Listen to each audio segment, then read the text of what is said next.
Welcome to Learning Throughout Esports, presented by Esports Bar. I'm your host, HB Duran.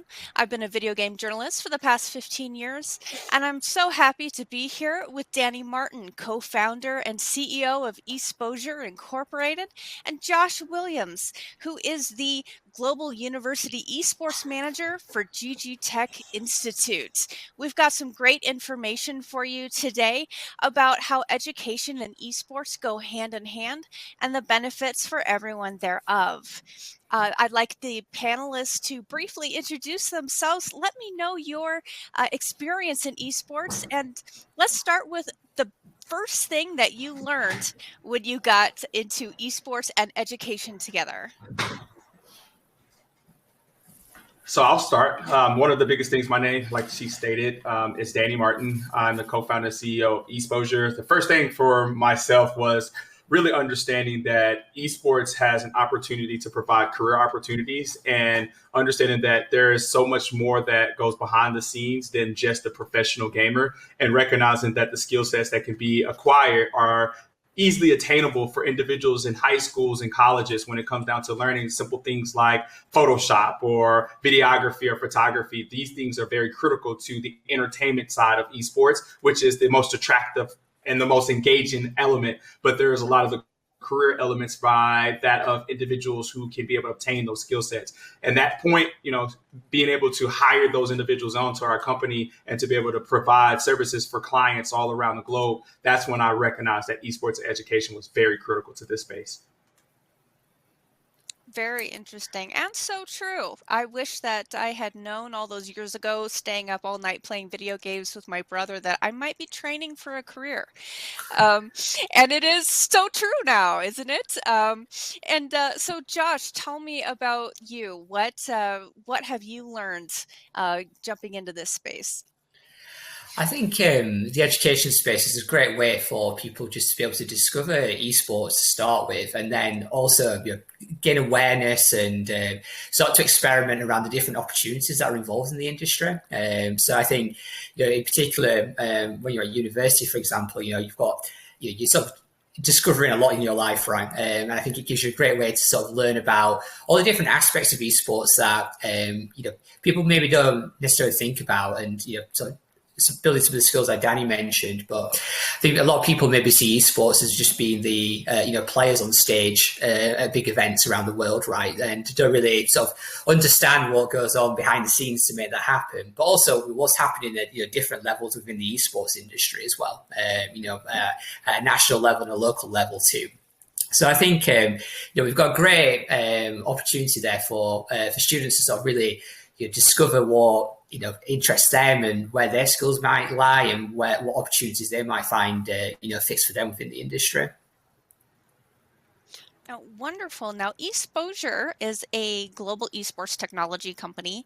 Now, you have an E2E education to entertainment ecosystem. Tell us about that. How does that tie into esports as it relates to education today? Yeah, so we faced a conundrum as our company, and we were really hyper focusing on driving individuals to the pro scene from a gaming perspective. Even to this day, we have 8 gamers who turned pro.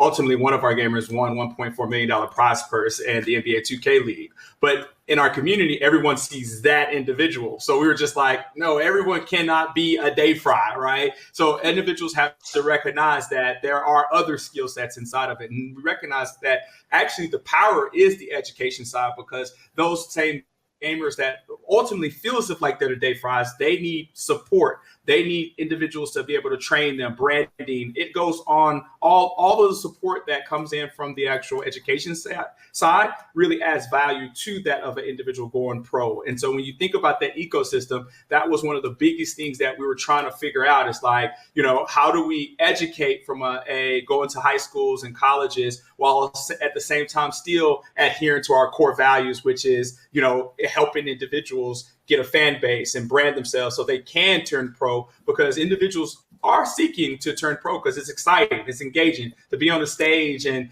see individuals, your mother, your fans, and clapping for you. That's a really, really good feeling. And so we don't want to take that away. So being able to create this E2E ecosystem just allow everybody, making it esports inclusive for all to be involved. So for us, that's one of the biggest elements. So when we created our technology platform, we were really geared towards creating content and really honed in on the 5 aspects of esports for us. And that's management, marketing, technology, competition, and production. And ultimately being able to allow students to learn all of those by way of the course and content that we provide.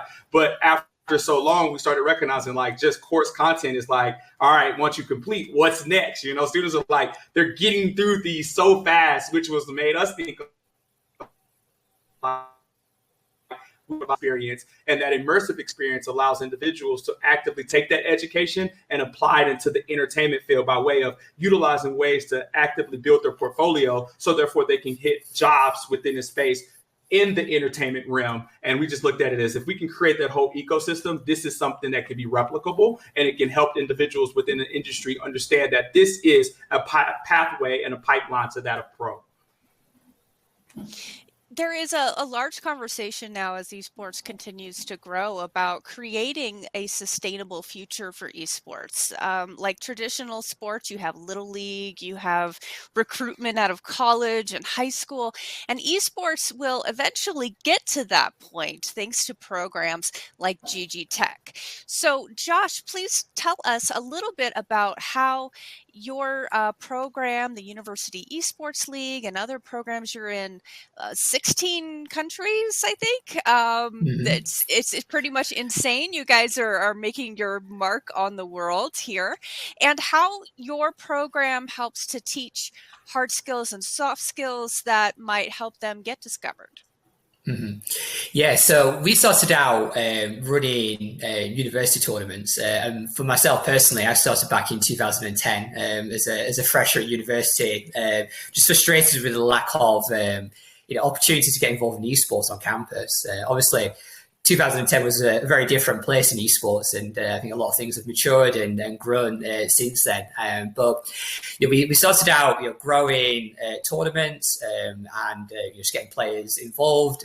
For myself in the UK and for GG Tech in Spain, and then we've all started to come together to grow those opportunities to students around the world, like you're mentioning, across Europe and Latin America in particular, and sort of open up those opportunities to meet other people that other students that love esports, create some lifelong memories there. But what we increasingly found is there's a real opportunity to start getting people involved in the industry itself, in terms of working on actually delivering these products. Very similar to what Danny was saying. Trying to give people that portfolio experience and getting practical skills that are going to be useful, and that practical experience that's going to help you, potentially go and get a job within esports, or just developing skills that maybe are applicable to other industries as well. But using esports as a sort of vehicle, for doing that. So we have a number of different programs we're running now, from things like our ambassador program, where we're supporting student leaders on campus with training and resources and connections with the industry to help them build their communities on campus and create really cool events for the students, which again, so giving the students the and empowering them to be able to create something really cool. But it's a really great way of helping them develop practical real world skills and experience there that I can then sort of take on and use elsewhere.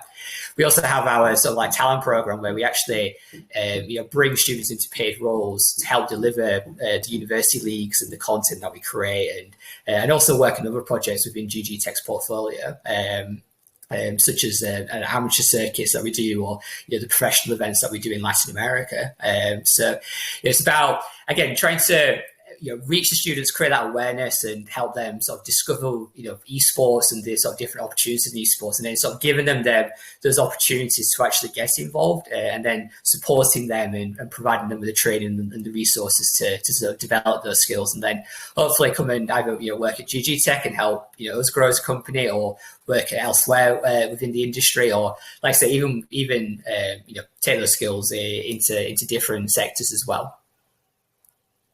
Well, you said that esports has changed a lot since 2010, and I agree. That's right about when I first started covering it. And it was a lot of either grassroots efforts locally, or it was something in Europe or South Korea, something that seemed very far away. And so it's now in our backyards. It's now on Twitch, it's on YouTube, it's on TV, it's everywhere. And so it really can't be ignored anymore. It has become a part of pop culture. So, Danny, let me ask you this.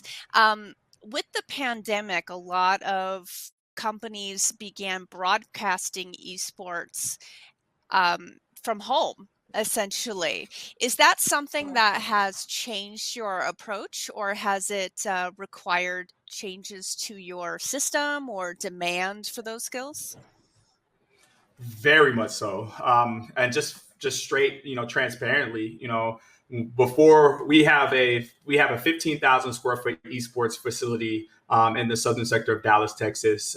And within that facility, we didn't have it as more of an arena. We had it as a portion of an arena, but most importantly, more of like an incubation area where individuals can come in and shoutcast if they wanted to from the community. They can play on the stage. They can run their own tournaments inside of the actual rooms that we had. But most importantly, just allowing them to come in and gain that experience. And when we started to recognize that, in our area, we recognized that we had 7 ISDs in the area that didn't have esports programs. And so it took us to utilize our facilities to showcase how an esports program is run internally to get them to inspire themselves to create their own esports programs within their school. And right as we were doing that in regards to the pandemic, we were allowing the schools to bus their students into our facility to engage with our programs. And then COVID hit, right? So at this point, schools were like, well, we can't come into the school. So we had to immediately find a way to, one, make revenue as a company to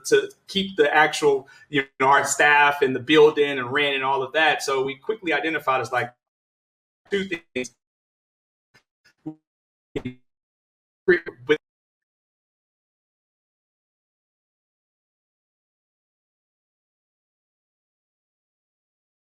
Within our facility by allowing individuals to see and learn all the components of esports and showcasing how it's being done in our space. So really turning our facility a full-on content house and ultimately storing that content on our technology platform. So therefore, those same students and those teachers can engage from a virtual perspective, while at the same time recognizing that entities, corporations, orgs all around the world needed to have virtual and production services, simply for the fact that most entities were planning live events. So ultimately, everyone, even outside of the esports industry, needed to figure out how to make engaging content. And as we know, esports is typically providing that new immersive way of engaging from a production perspective. So much to even traditional professional teams are utilizing and leveraging platforms like Twitch for the actual engagement perspective. So entities all around was like, how can we make the quote unquote boring virtual experience fun, and ultimately for having those systems and those components and those machines in our facility, it just allowed us to actively, say, hey, we can actively set up events from a virtual perspective. So that gave us the capabilities to sustain during a global pandemic when it came down to doing virtual production services. At this point, we started to see NFL reaching out to us, large music labels reaching out to us, gaming companies and, so many entities, organizations, nonprofits reaching out to us to do virtual and virtual production services, while at the same time, it gave us the bandwidth to build out our technology platform for that of the educational needs for the actual students, and given that opportunity to go back to those schools and say, hey, we have a program that we've created and you can be able to experience this program from a virtual perspective. And in an instant, instance that, the world opens back up, that program can be turned back into a live element. So as a company, it really forced us to really think about the elements of creating a tech platform that can actively facilitate our facility, because before we didn't have that, and we were really focusing on a live element. Because coming from a background of esports where I was in college running tournaments in 2011, I looked at it as like, I can't wait to get people into a facility because everybody was online. And then when the global pandemic came, it turned back to, well, we can't do in, so we got to go back to online. So it really let us know, like, we have to be hybrid. We have to have both components. So, this is the thing that we experience as an entity as a whole. And live and production services was like the biggest thing that we engage with. And we know that we can actively keep enhancing and growing as time passes and give a better outlook to the esports industry for those that are endemic and non-endemic to the space. Wonderful. Now, Josh, I'm sure you experienced something very similar. Education had to scramble to figure things out, and that included esports. Tell us a little bit about your experience. Yeah, no, I mean, very similar to some of the points that Danny's been making. Obviously, a large part of the student experience for when you're at university is obviously being on campus, right, and meeting with your friends and your mates that you're on your courses with, but also having in-person lectures. And for us, we were doing an increasing amount of work with our ambassadors and supporting on campus events and working with the students to create these really, really great experiences that as you mentioned before, esports has generally been quite an international thing, but we were trying to bring it on campus to people and make it so much more accessible. And obviously, like Danny said, that was sort of like just went out the window one day. So yeah, we've been working hard to adapt on how do we sort of deliver some of these programs online, and we've been doing a number of workshops, seminars, working with the students. Trying to replicate some of the things that we were doing on campus online. And we've been working with great partners, for example, like Hitmarker, who provide great sort of job listing website. We'll be working with them to sort of create online content that's much more meaningful and helping to educate and sort of show people how to showcase people's journeys within the esports industry and how to sort of work your way into a career there.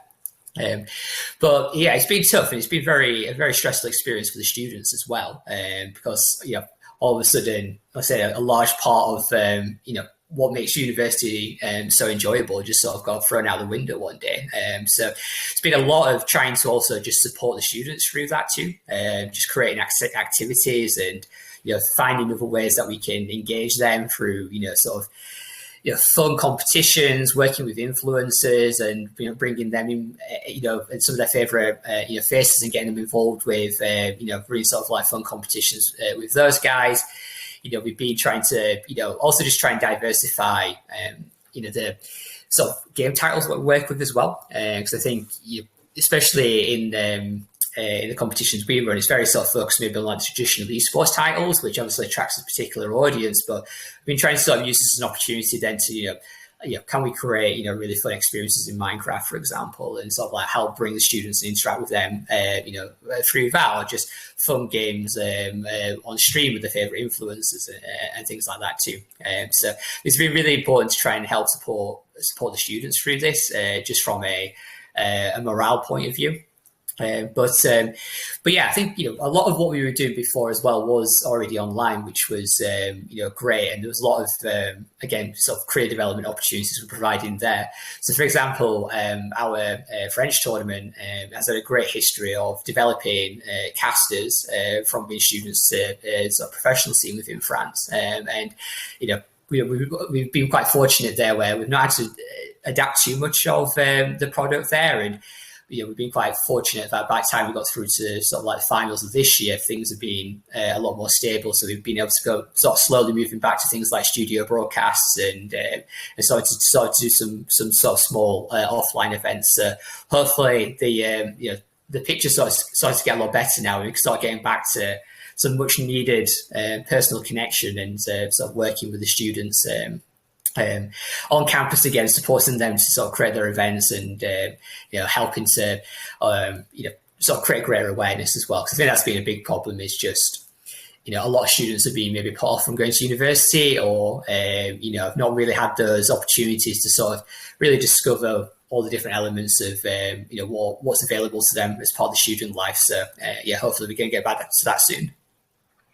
Well, I certainly hope so, and I'm not alone in that feeling. I know everyone misses everyone. I can't wait to get to an esports event when this is all through. It's exciting to watch, but the energy at a live event is just something to be experienced. So let me ask you both.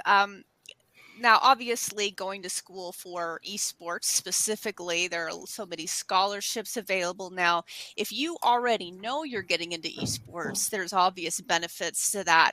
But what other benefits are there to having esports inside the educational system? Danny? Yes, for sure. I love this question. One of the coolest things right now that we had to figure out in regards to engaging with our schools and our colleges from a high school and a college perspective on a national basis is that, these students are eager to make the decision of coming out of high school to say, do I go into the workforce or do I go into college?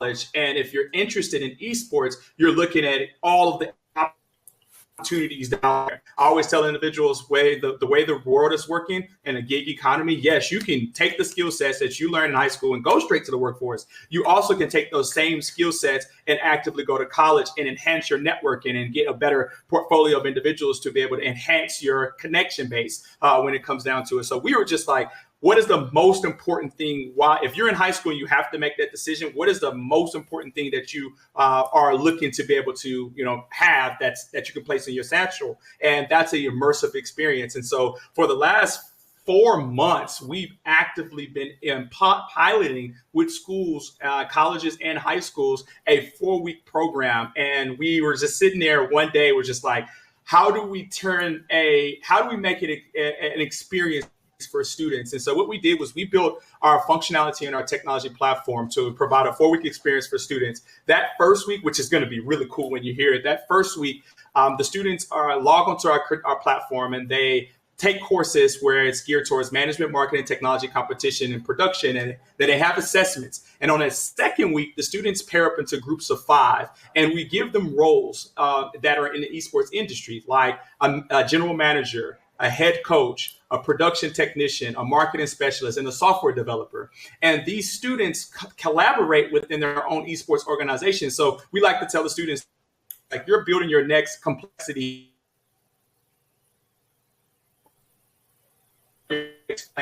And then these active recap, and they fantasy draft players within our actual tournaments and leagues. So we run concurrently an actual league where the students get to see the data for each of the players within our league. They fantasy draft those players onto their team, and they compete amongst all the other groups within the cohort. On that third week, these students utilize our technology platform to have specific assignments. The marketing specialist will actively create a marketing strategy and post it on our Ecolab functionality, which is an active social media platform internal for that of the school to feel secure. And then also the software developer, we built a functionality that's a website builder, a micro website builder. So that actual software developer takes clips from the production technician, takes posts from the actual marketing specialist, and build their own website for their esports organization. Head coach drafts players, manages their actual data on their performances, play by play. General manager, they overlook all the different roles and engage with our admin staff. So by that 4th week, these students have actively built their own esports organization, and that portfolio is their micro website that they can take to their parents, their teachers,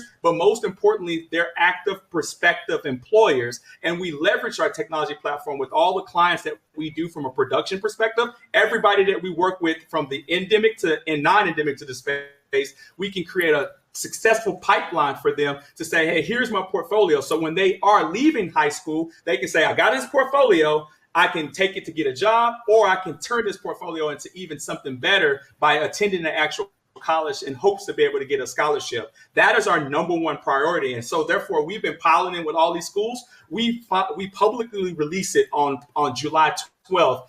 So it's really, really cool to be able to see, the excitement around the programs that we offer. And we suggest everybody think about that same approach when it comes down to offering programs in this industry from an esports perspective. Josh, I'm sure you have a lot of stories about that. Do you deal with a lot of teachers and parents explaining the benefits of esports? What would you tell them? Yeah, absolutely. I mean, in Spain and Mexico in particular, we have we also organise a high schools program as well with tournaments and opportunities there. And yeah, I think a lot. I think one of the important points Danny's made there is that there are multiple routes into the industry. I think people don't need to. I'd love people to come to university and sort of experience our programs there, but there are many different routes, and I think trying to sort of actually get involved in either volunteering or sort of building something yourself and sort of trying to create something, I think is really important, because like Danny was saying, then it really helps you to go and demonstrate to potential employers, or even if you want to start your own thing, whether that's a Twitch stream or your own team or whatever, right? So it gives you that that experience, that confidence as well to be able to do that, right? And you can sort of learn how you as you go on, and sort of from a practical point of view. But yeah, I think there's many different routes, and especially when you get to universities, I think we see lots of different approaches from universities, especially in Europe in particular, where we've had scholarships, we've had degree programs which are not necessarily linked together. We've had scholarship programs like at the University of Roehampton in London, where their actual scholarship program is not really linked to your sort of you're playing representing the university competitions. It's just if you're interested in esports, you can come and demonstrate that you've got a genuine interest there and that you're going to be an active part of our community, then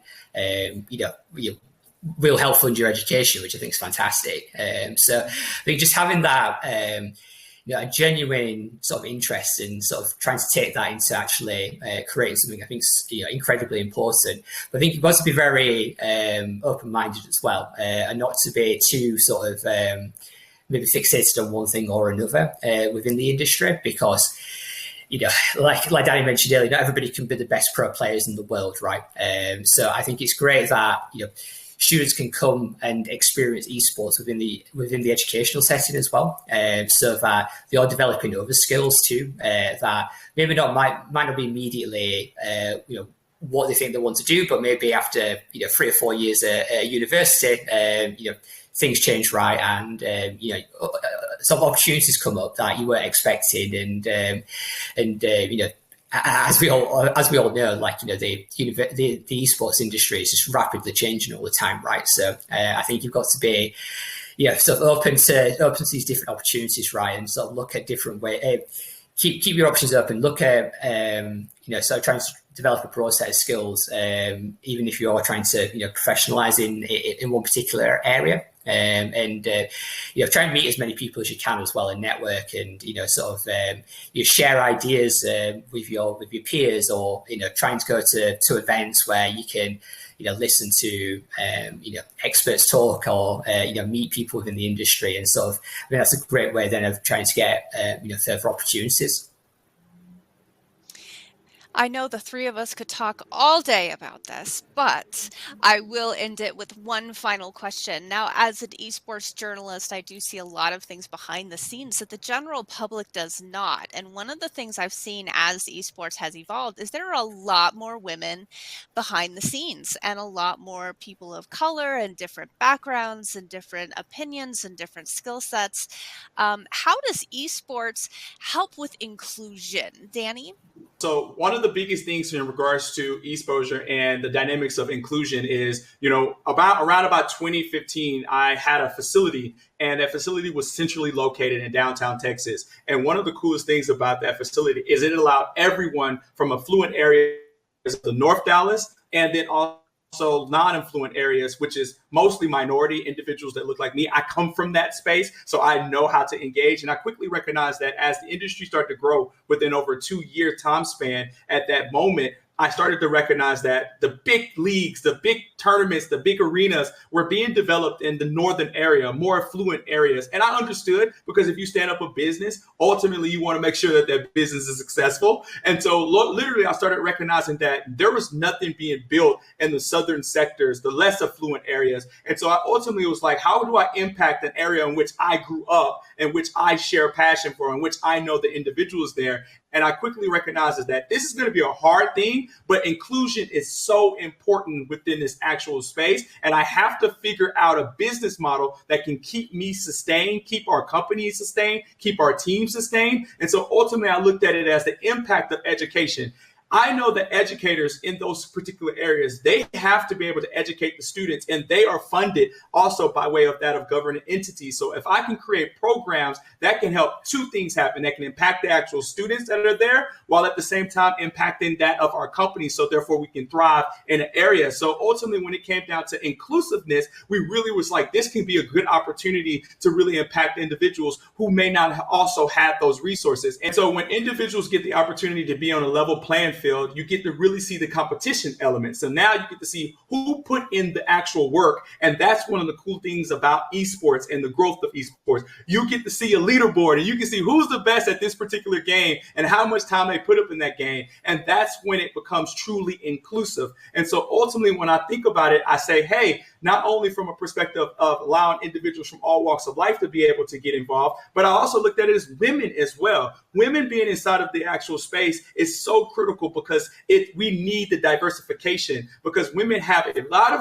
good traits that can ultimately impact this industry from a journalism perspective, from an actual, marketing and fashion and culture. And when I thought about it, I said, hey, as a company, as we're growing, we need women on our team just as much. And so a lot of people don't know it, but our actual, C-suite team is a woman that's a chief marketing officer, a woman that's a chief operating officer, and my co-founder is a woman. So when you think about it from that perspective, this showcases students when we go into schools that it is possible. And whatever you think that you really love, we can bring it back to the industry and make that tie, so you can go out and start studying and get the access and get the resources you need to be able to engage within this space. And that ultimately makes it inclusive as a total space. So when we think about inclusivity and individuals from all walks of life, and all backgrounds, we look at making it better for the industry as a whole. And that's one of the biggest things that eXposure is highly focusing on. Absolutely. I got in because someone gave me a chance. And I never went to school for journalism. I just couldn't get enough information about it. So I accidentally became a journalist by being nosy and asking a lot of questions. And I got noticed by an outlet, and the rest is history. But it definitely happens. Sometimes all you need to know is, hey, this is an option, and here's an opportunity. Josh, lead us out here. Tell us a little bit about inclusion and where we can find more about what you do. Yeah, so I think one of the things that saddens me about esports is I think it has such an amazing opportunity to be accessible to anybody, right? You've got such a level playing field, especially when you're online. Obviously, providing people got access to the equipment and the and to the internet, right? But you've got it breaks down a lot of the barriers in a lot of respects, but you still see this sort of disparity between certain potential characteristics of people just not being as involved or as in prominent positions, right?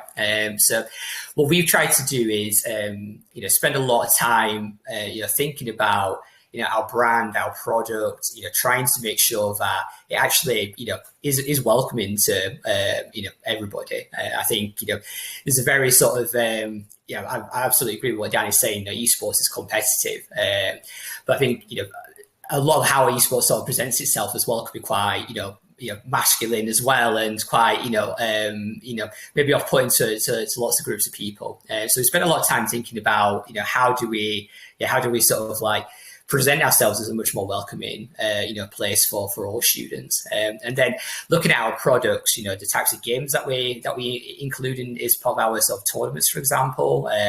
Also looking at specific initiatives to help particular groups of people. So, for example, in the UK, we have a Women's League of Legends tournament, which is open to all women, trans or non-binary people that maybe don't necessarily feel as confident about getting involved in our main tournaments, for example. But it's just there to give them that, like I said, that opportunity, right, and to sort of show to them, hey, you are welcome here, and you can come and take part here. We want you to come and take part, and hopefully that then leads on to them, taking part in the regular competitions, or actually, one of the things that we do as part of that is trying to encourage, female casters or women casters to sort of get involved, for example, or run the production or admin. So the whole product's then, managed and managed for women by women, right?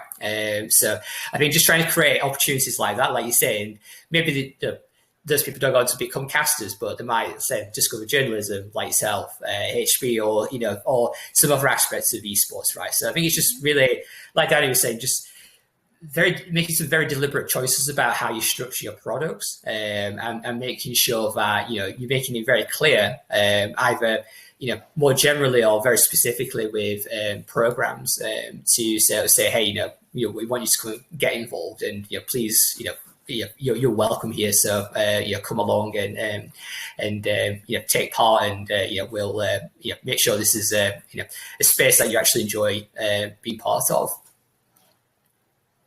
Wonderful. And where can we find out more about GG Tech? You can find GG Tech at ggtech.es, but I think probably what's more relevant for people is looking for our university esports program. Because uemasters.com, or we have universityesports.es or .uk.co.uk or .de, for example, depending on what country that you're in. Or you can find us on Twitter as well, or Instagram, all those sorts of places. But if you just search for University Esports, we should pop up. Wonderful. And Danny, we can find you at exposure.gg. Is that correct? Yes, you can find us at exposure.gg. But I always like to leave these particular conversations in regards to just giving some insight to the viewers. And like for a lot of individuals that, are speaking right now, we all had to take a leap. And that leap was with the intent to learn. And so if you always have that intent to learn, you never know where it's going to lead you. Always keep the excitement to learn, always look to provide value to the space, and you'll be well on your way to adding a heck of a lot of value to the industry, which we all are excited about, because there's so many ways to be able to impact individuals within the space and ultimately the entire world.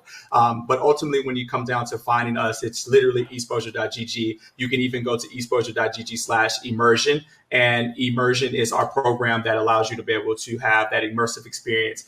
So when it comes down to parents or educators or individual students, ultimately utilizing that as an opportunity to really engage. That's what we love to do. That's what we're going to be doing for a long time. And we're happy to be able to add impact to this industry.